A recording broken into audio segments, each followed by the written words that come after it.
So, what is the ideal life that one can aspire to have?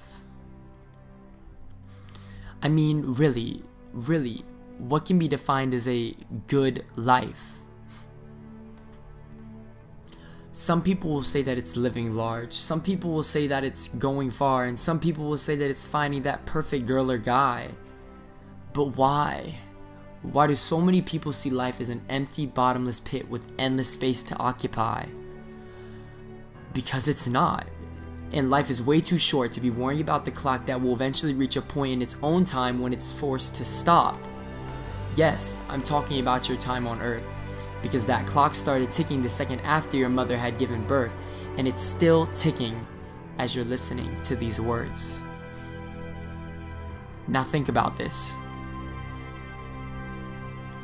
How many times have you focused so much on the future that you ended up losing track of what was going on right in front of you?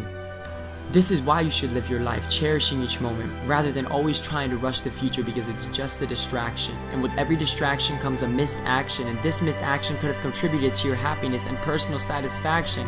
But now that moment is gone, because you were too worried about when you could turn 18 and leave your dad and mom, too worried about when you would get a car and be able to drive out at the crack of dawn, too worried about getting across the chessboard when you were still a mere pawn.